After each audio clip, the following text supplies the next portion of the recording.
Wooden touch Bhanwarnath Azamgarh, a complete hardware store. हमारे यहाँ branded plywood, flush door, designer door, PVC door, formica, fancy hardware, kitchen की chimney एवं modular kitchen की exclusive range उपलब्ध। अपने आशियाने में लगाइए 4 चांद, पहुंचिए wooden touch Bhanwarnath Azamgarh. Business, house warming, love marriage, court cases, foreign tour, family problem, वसीकरण, मुटकरनी, ब्लैक मैजिक स्पेशलिस्ट और कुछ भी मसाइल हो, हर मसले का हल मौजूद है। मैं अपनी जिंदगी से बहुत मायूस हूँ। अच्छी पढ़ाई होते हुए भी मेरा वीजा नहीं लगा और अब मैं एब्रॉड में अच्छी जॉब कर रहा हूँ। सब ठीक था। उसके बाद मेरे और मेरे पति के बीच में कई झगड़े होने लगे, जिसकी वजह मुझे मालूम ना थी कि कई दिनों तक चलता रहा। अब हम दोनों मोहब्बत से जिंदगी गुजार रहे हैं। घर बैठे सभी समस्याओं का 100% समाधान कराएं।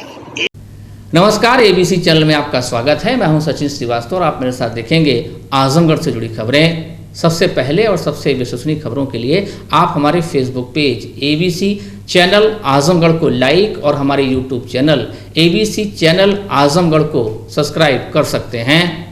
जिले की खबरों को आप हमारी वेबसाइट abcखबर.in पर भी प्राप्त कर सकते हैं। तो आइए नजर डाल लेते हैं आज की खास खबरों पर। आजमगढ़ में कोरोना का सिलसिलेवार धमाका जारी है। बुधवार को जिले में 16 नए मामले सामने आए हैं, जिसमें पुलिस और पीएसए के जवान भी शामिल हैं। जिले के मेहनगर कस्बे के विभिन्न वार्डों में 5 नए संक्रमित मिले हैं। कस्बे में इससे पहले 11 संक्रमित मिल चुके हैं। वहीं जियनपुर बाजार के हसन पट्टी में दुकानदार परिवार के 4 और लोग कोरोना संक्रमित पाए गए। दुकानदार पहले से ही कोरोना पॉजिटिव था। इसके साथ ही निजामाबाद कस्बे के हुसैनाबाद, बिलियागंज, लालगंज में भी कोरोना संक्रमित पाए गए हैं। मुख्य चिकित्सा अधिकारी डॉक्टर AK मिश्रा ने बताया कि 16 व्यक्तियों की जांच रिपोर्ट पॉजिटिव प्राप्त हुई है। इसमें एक व्यक्ति 20वीं वाहिनी PSC बलरामपुर का जवान, एक व्यक्ति रानी की सराय हुसैनाबाद का लेखपाल, एक व्यक्ति बाजार खास जियनपुर, 4 व्यक्ति हसन पट्टी जियनपुर, चौकी इंचार्ज लालगंज, 2 व्यक्ति गोला बाजार मेहनगर, 2 व्यक्ति वार्ड नंबर 9 शास्त्री नगर मेहनगर, 1 व्यक्ति पटना अहियाई मेहनगर, 1 व्यक्ति वार्ड नंबर 8 मेहनगर, 1 व्यक्ति नेवादा महाराजगंज और 1 व्यक्ति जुल्हापुर बिलियागंज का रहने वाला है। सीएम ने बताया कि संबंधित तहसीलों से रिपोर्ट प्राप्त होने के बाद इसे कंटेनमेंट जोन घोषित किया जाएगा। मुख्य चिकित्सा अधिकारी डॉक्टर AK मिश्रा ने बताया कि अब तक जिले में कुल 327 कोरोना पॉजिटिव मरीज पाए गए हैं। वर्तमान समय में 112 एक्टिव हैं, 206 मरीज स्वस्थ होकर डिस्चार्ज हो चुके हैं तथा 9 मरीजों की मौत हो चुकी है। कानपुर घटना के मुख्य आरोपी विकास दुबे के समर्थन में सोशल मीडिया पर पोस्ट करना एक शख्स को भारी पड़ गया। पुलिस ने सोनू नामक इस युवक को गिरफ्तार किया है। आरोप है कि सोनू पांडे ने सोशल मीडिया पर शातिर अपराधी विकास दुबे का समर्थन करते हुए जिन पुलिसकर्मियों की हत्या हुई थी उसे सही बताया था। पुलिस अधीक्षक त्रिवेणी सिंह का कहना है कि जनपद के थाना सिधारी के भागमनपुर धनकपुर के रहने वाले सोनू उर्फ अविनाश पांडे ने सोशल मीडिया पर विकास दुबे को हीरो बताते हुए पोस्ट किया था। विकास दुबे ने जिस तरह से पुलिसकर्मियों की हत्या की उसे युवक ने सही बताया था।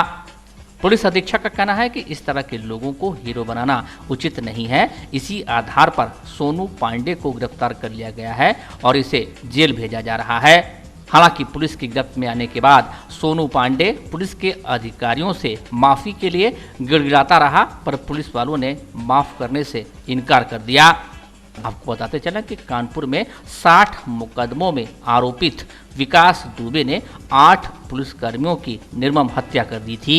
इसके बाद प्रदेश के कई जनपदों में लगातार कुछ लोग विकास दुबे को हीरो बताने में लगे हुए हैं, साथ ही पुलिसकर्मियों की निंदा कर रहे हैं। इसी कड़ी में आजमगढ़ में भी विकास को हीरो बनाकर पुलिसकर्मियों के ऊपर अभद्र टिप्पणियां की जा रही थी।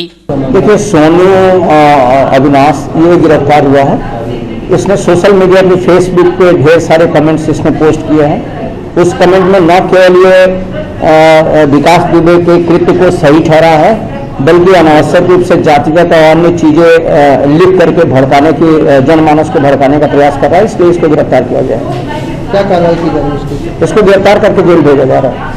आजमगढ़ शहर कोतवाली के नरौली करतालपुर बाईपास मार्ग पर स्थित बाग लखराव पुल के पास मंगलवार रात करीब 2 बजे स्कॉर्पियो सवार जीजा को गोली मार दी गई। गोली से घायल युवक को जिला अस्पताल में भर्ती कराया गया, जहां हालत की गंभीरता को देखते हुए डॉक्टरों ने रेफर कर दिया। इसके बाद उसे लछरामपुर स्थित वेदांता हॉस्पिटल में भर्ती कराया गया, जहां ऑपरेशन कर डॉक्टरों ने गोली निकाल दी है। युवक की हालत इस समय स्थिर बनी हुई है। युवक को गोली मारने के बाद पुलिस के पहुंचने से पहले हमलावर फरार हो गए। जौनपुर जिले के मड़ियाऊ थाना क्षेत्र के रामपुर गांव निवासी 40 वर्षीय संतोष मिश्रा पुत्र जयप्रकाश मिश्रा की ससुराल गोरखपुर जिले के सिकरीगंज में है। संतोष के भाई राजकुमार की शादी संतोष के साली से हुई है। संतोष का अपनी पत्नी से विवाद चल रहा है। संतोष के आर्थिक तंगी के चलते पत्नी अपने मायके चली गई है। संतोष अपनी पत्नी से मिलने के लिए मंगलवार के दिन ससुराल पहुंचा।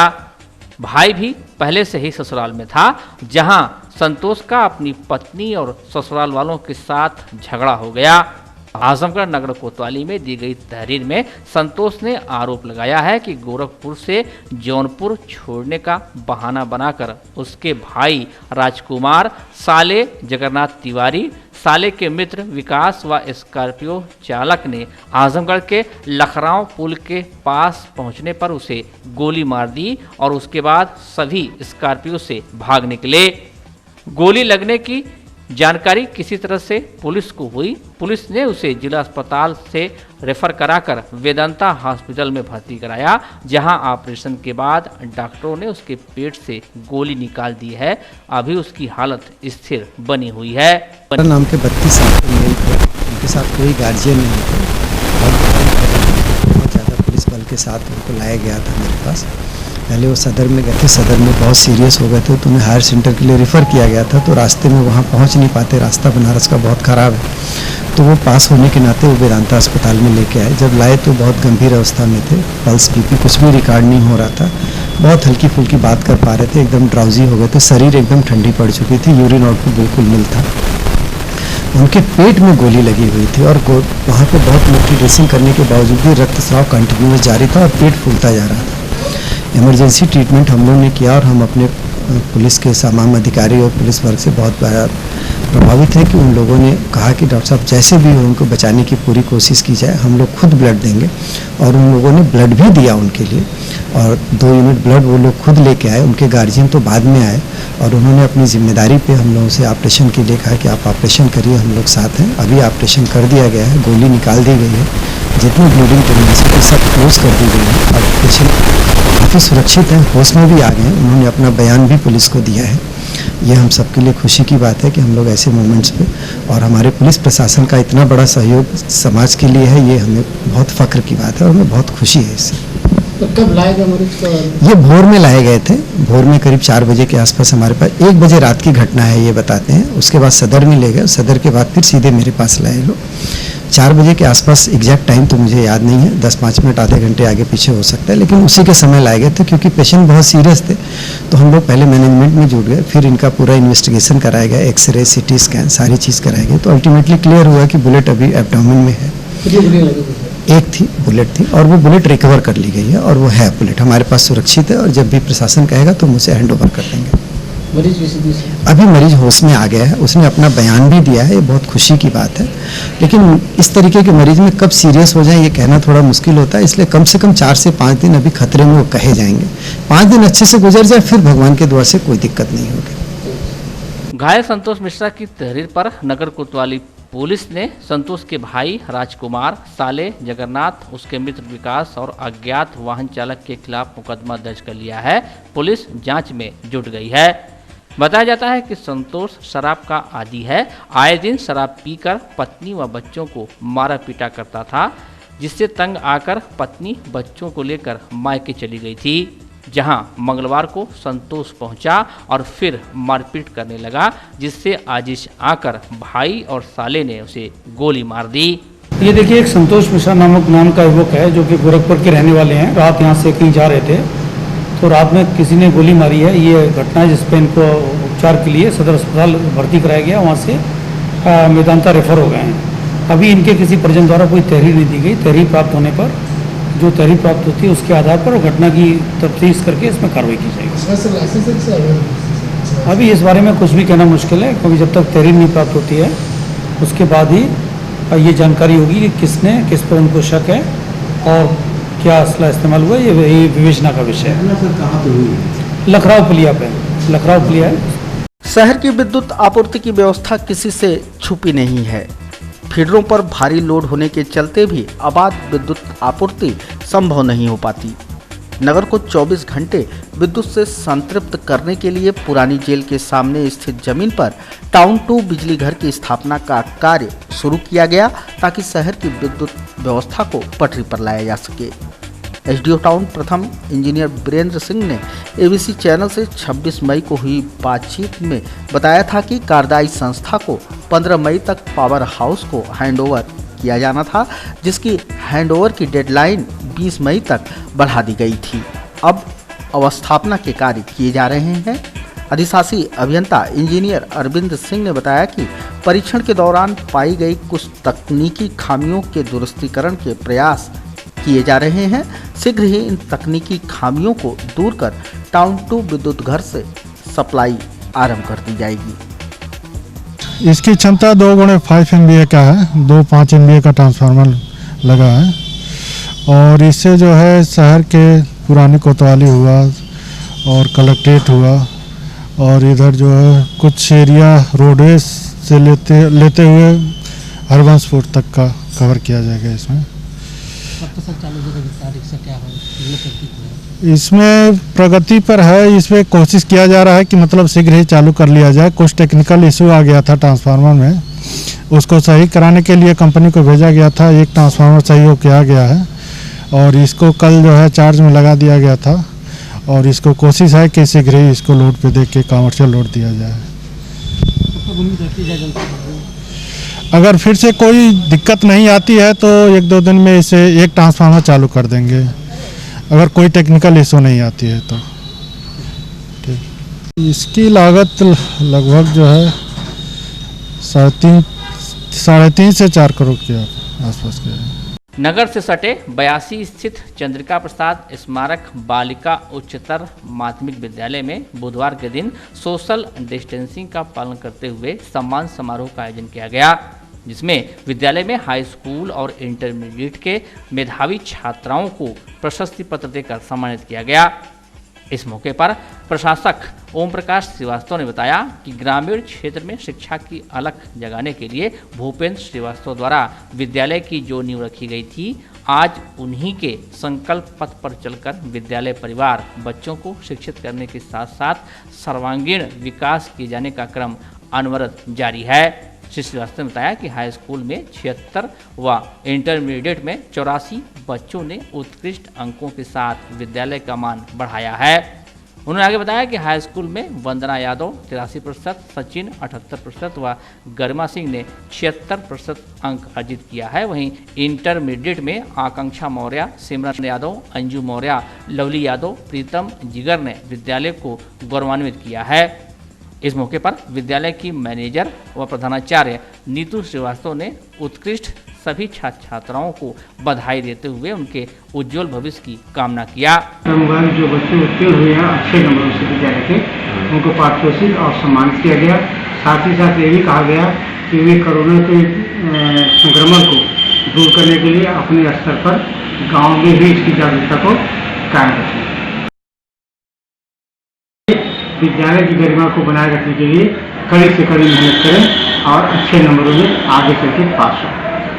चिकित्सा सेवा में नया बदलाव लाने वाली टेलीमेडिसिन के कार्य में जुड़े कर्मी अब बदलाव की बयार से खुद बाहर हो रहे हैं।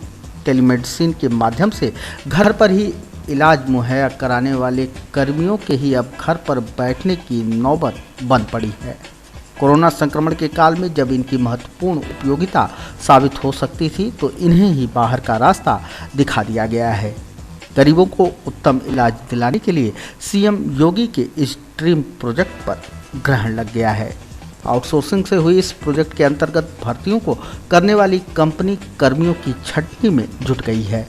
बलिया में 200 कर्मियों की सेवा समाप्त करने के उपरांत कंपनी ने आजमगढ़ में टेलीमेडिसिन के डिस्ट्रिक्ट कोऑर्डिनेटर यानी डीसी डीएल पांडे सहित 3 कर्मियों को निष्कासित कर दिया है।